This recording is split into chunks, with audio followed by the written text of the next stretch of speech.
नमस्कार बंधुरा आमी आबार एसे गेছি একটি মিষ্টি রেসিপি নিয়ে। তো চলুন দেখে নিই ব্রেড গোলাপ জামুন। এর জন্য চাই ব্রেড স্লাইস। আমি এখানে সাইডগুলিকে কাট করে নিয়েছি, মিল্ক, ইলাইচি আর জাফরান। আর এখানে আমি সুগার সিরাপের জন্য নিয়ে নিয়েছি 1 বোল সুগার আর ওয়াটার।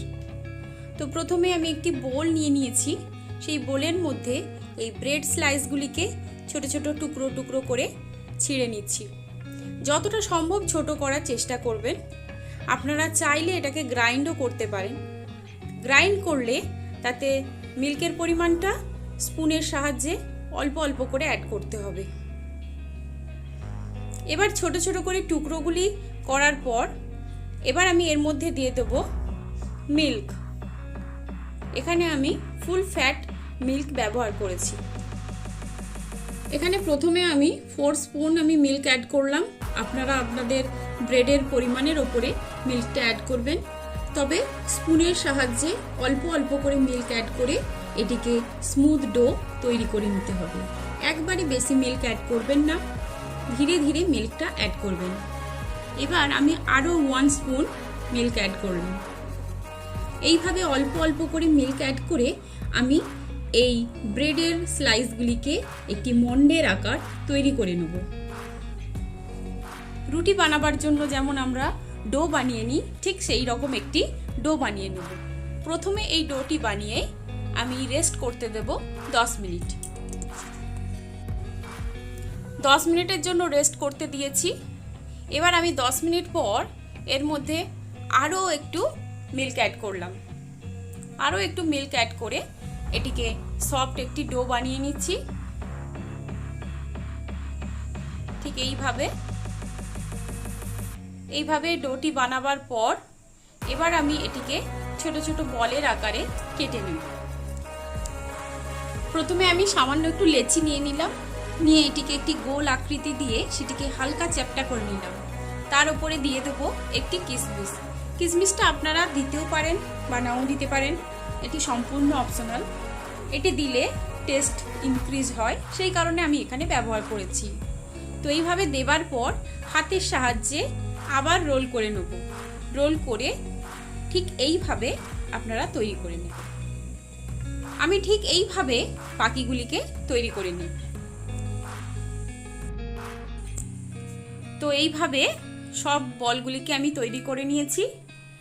আর এবার আমি এগুলিকে ফ্রাই করব। তো চলুন, ফ্রাই করার আগে আমি সুগার সিরাপটা তৈরি করে নিই। সুগার সিরাপটা তৈরি করার জন্য আমি এখানে একটা প্যান নিয়ে নিয়েছি। প্যানের মধ্যে আমি দিয়ে দিচ্ছি 1 বাটির মতো চিনি। 1 বাটি চিনি দেবার পর এবার আমি এই বাটির পরিমাণেই 1.5 বাটির মতো আমি এখানে জল দিয়ে দিচ্ছি। যতটা চিনি দেবেন ঠিক তার থেকে 1.5 গুণ জল দিতে হবে। জলটি দেবার পর এবার আমি এটিকে ভালোভাবে ফুটতে দেব। আমি এটা গ্যাসের ফ্লেম মিডিয়াম টু লো রেখেছি, খুব বেশি হাই রাখবেন না। এবার আমি খুন্তির সাহায্যে একটু মিক্স করে নিচ্ছি। তো আমার এখানে এই সুগার সিরাপটা একদম রেডি হয়ে গেছে। এবার আমি এর মধ্যে দিয়ে দেব 2টি এলাইচি। ওই 2টি এলাচ যেটি আমার কাছে ছিল সেটিকে আমি একটু থেতো করে নিচ্ছি, নিয়ে সেটিকে আমি এর মধ্যে দিয়ে দিচ্ছি। এবার কড়াইটা গরম করে কড়াইয়ের মধ্যে দিয়ে দিচ্ছি রিফাইন্ড অয়েল। এবার বলগুলিকে আমি এখানে ফ্রাই করে নেব। কড়াইটা আমার গরম হয়ে গেছে। এবার আস্তে আস্তে বলগুলিকে ছেড়ে দেব।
এই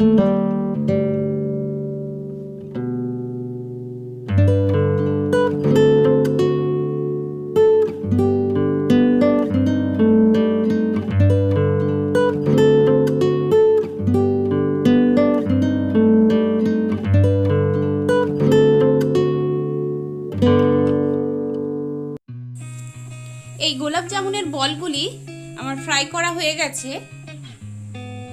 দুটি সাইডই একদম লাল লাল করে ভেজে নিয়েছি। এবার আমি চামচের সাহায্যে একটি অন্য প্লেটে তুলে নিচ্ছি। এইভাবে তুলে নেবার পর এবার আমি এই বলগুলিকে দিয়ে দেব সুগার সিরাপের মধ্যে। সুগার সিরাপের কালার আনার জন্য আমি এখানে কেসারের ব্যবহার করেছি। আমি কেসারগুলো দিয়ে দিলাম। কেসারগুলো দিয়ে একটু ফুটিয়ে নিচ্ছি যাতে কালারটা খুব সুন্দর একটা কালার আর অ্যারোমা আসে। আর কিছুক্ষণ পর আমি এবার দিয়ে দেব বলগুলিকে। এবার আমি সুগার সিরাপের মধ্যে ওই ভেজে রাখা বলগুলিকে দিয়ে দিচ্ছি। তবে এখানে সুগার সিরাপের পরিমাণটা একটু বেশি থাকলে এই গোলাপ জামুনগুলো ভালোভাবে ডিপ হয়। এখানেতে আমার প্যানটা একটু ফ্ল্যাট প্যান, সেজন্য একটু অসুবিধা হচ্ছে। এইভাবে মিক্স করে নিলাম, লাগছে না একদম দোকানের মতো। তো চলুন এগুলো আমার একটু ফুটুক, আমি একটা ঢাকনা দিয়ে দেব। এরপর এটিকে পরিবেশন। এখানে সুগার সিরাপটা এক তারের চাই, সেই জন্য এটিকে দেখে নেবেন। এই হচ্ছে আমার ব্রেড গোলাপ জামুনের লুক। তো কেমন লাগলো? যদি রেসিপিটা ভালো লাগে অবশ্যই ভিডিওটিকে একটি লাইক করবেন, আর চ্যানেলে নতুন বন্ধু হলে চ্যানেলটিকে সাবস্ক্রাইব করে রাখার জন্য অনুরোধ রইল। আবার আসবো নতুন কোনো রেসিপির সাথে। ততক্ষণ টাটা।